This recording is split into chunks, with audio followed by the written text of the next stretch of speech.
So I got another project I'm kind of kicking around here right now, and this little mess is a Precision 5820. Kind of tore it down to do some looking around, and what I want to do is make my own power cables so you can use Tesla graphics cards in these. Since I don't have a cable made up yet, I haven't tested the compatibility, but it does have the BIOS requirements with the above 4G encoding option. So it's very promising that a Tesla graphics card will be compatible. Now, there's a couple problems. So I do not know on the power breakout board, zoom in here a little bit, what the story is with this 10-pin connector here. I have found that there are cables on eBay that will plug into this for GPU power, but I've been going through the documentation. I cannot find anything in the documentation explaining the different connectors on this power breakout board for the removable power supply. Now, some of these are pretty obvious. You got your CPU power cable and then your motherboard power cable deeper down there. And then there's two cables for GPU power. So the interesting thing about this is this workstation will support up to two 300-watt GPUs with a limit of under 130 watt CPU. Or if you're running lower power GPUs, the Dell configurator will let you do a pair of RTX A5500 with a 165 watt CPU. And according to Tech Power Up, the A5500 are 230 watt TDP GPUs. And then the highest CPU that Dell would let me configure this with was the W-2295. I think it was like an 18 core or something or other. And that is 165 watt TDP, which puts you at 625 watts total. With the powered GPUs, there is a 950 watt power supply requirement. And then on top of that, traditionally, PCI Express 8-pin connector, let's see, this end, has been known to be 150 watt power output. Plus you got your 75 watt slot power. So I suspect, like the Dell servers, the GPU power output on these is probably good for up to 225 watts, because I did find some listings on eBay for people selling these with the A6000 card, and I didn't see multiple cables going to them. It's just one cable, but I cannot find the cable for sale, and I cannot find whether the cable exists. So that's kind of a weird problem. As it sits right now, if you were to put a GPU in here that required more than one 8-pin connector, you would either have to use splitters, you'd only be able to do one GPU, and then use two of these cables. If you need 3 connectors, well, that's a whole other story. I don't know if the parts I'm seeing on eBay for that 10-pin connector are an official Dell part, or at least designed off of an official Dell part. So there's a lot of questions I kind of have going in my mind right now. I'm trying to figure this out. And then another oddity of this is, all right, so this, I'm going to call it the riser side, since that's just the easiest way for me to refer to it. This is the riser side of the GPU power connector cable. And it's keyed for PCI Express 8-pin because I don't think it's going to show. There we go. You'll see on the top right there, there's that little notch between the two top connectors or pins. And it is wired essentially as PCI Express power. The weird thing about this is they're not using these top 2 pins. Camera. They're not using those top 2 pins on the top left from the orientation we're looking at right now. And I don't know why. So I'm not sure if I want to wire this, if I make one the same way Dell did it, or if I connect the extra grounds. These are a huge pain to run the side panel open because they have this intrusion switch, which is required for operation. I don't know.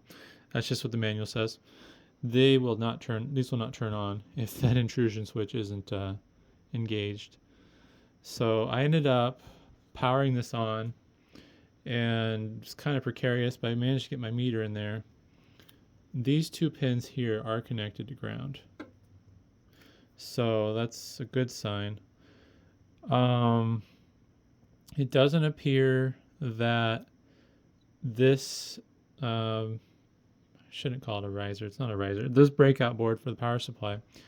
It doesn't appear that it's doing the same thing the R730 does, where it has the negative 3.3 volt jumper for power sensing purposes or whatever. So I may just end up replicating this, I guess, and just doing it as it is. Only thing I don't like about it is I don't understand why they did it this way, because for PCI Express 8-pin, you're supposed to have the wires going to there. A friend of mine explained it, but I don't remember what the reasoning was, why the 6-pin versus the 8-pin can do more power. I'm sure there's a good reason. I just don't remember it. But I see this a lot where they scavenge ground connections off the 6-pin. So I don't know. It's probably some sort of thing where they can draw more power if there's more returns to ground, but then they don't do that. So yeah, I do not know which GPUs exist that are single 8-pin PCI Express power that are compatible with this, that draw up to 300 watts, because by design with the specs and everything for the slot, and then what 8-pin power is supposed to put out, that'd be 225 watts. So I'm kind of conflicted on where to go on that. I'm probably going to make a first prototype for testing purposes. And what I'm probably going to do is I'm just going to pick a pin at random and push it out. So since this is a standard PCI Express power connector and pin out, I can just use a standard 8-pin connector that's already wired out of power supply. And then I'll just take a pin and I'll force one of the connectors out, and then I'll have the 4 grounds going to the EPS 12 volt. That'll be on the GPU side, and then I will have to make a split since there's only 3 plus 12s, which that's not that big of a deal. It's pretty standard from what I've been dealing with. But I would be curious, I guess, any input from people. Unfortunately, to my disappointment, the cables I'm making for the servers will not work with this because the keying, I don't have one of those cables on hand, unfortunately, but the keying pattern, focus, the keying pattern doesn't match this. So yeah, it's not even, the wiring would be fine, I believe. Electrically, I don't think it would cause any problems. But yeah, the keying just, you physically can't plug it into the breakout board. And then the question comes down to price. I do not know how I want to handle that. With the servers, it's a little bit easier since my part's guaranteed to work, unlike the ones from Amazon, which are hit or miss. I don't know for certain if the Amazon ones have actually started wiring theirs correctly.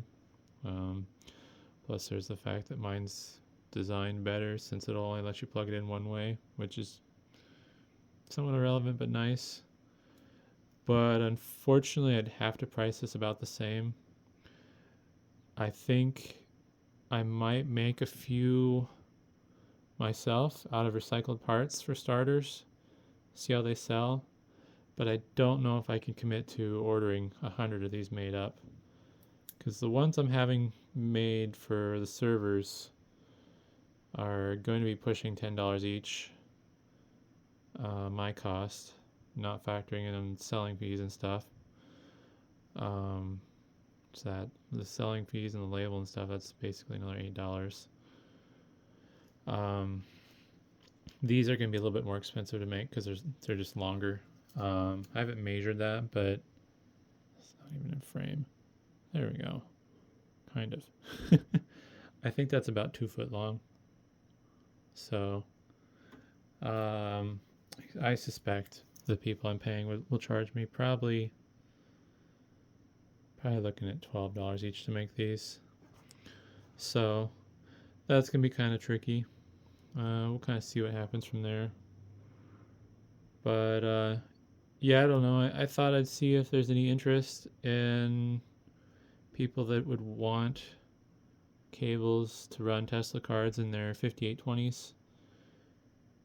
And I'd probably be looking at the same price as the ones I'm selling for the servers, which would be the $27.99 is going to be the target price once I start having them made professionally by the people I'm going to be working with, plus discount for buying more than one. So yeah, I guess a bit of a ramble there. If you have any interest, opinions, advice, I'm more than open to seeing what people think.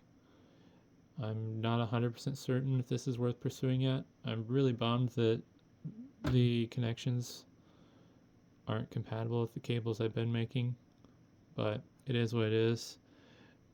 They would work with other models. It's just one of the dilemmas I have is it's not a high money making thing, so obviously I can't go and spend $500 on a, I don't know what the bigger model this would be. I think a 7820. I can't spend $1,000 to verify if V100 will work. There's a lot of limitations that I have, since I am making money on these, obviously, my business, but it's not a high profit thing. I can't really afford to invest thousands of dollars to expand the compatibility list.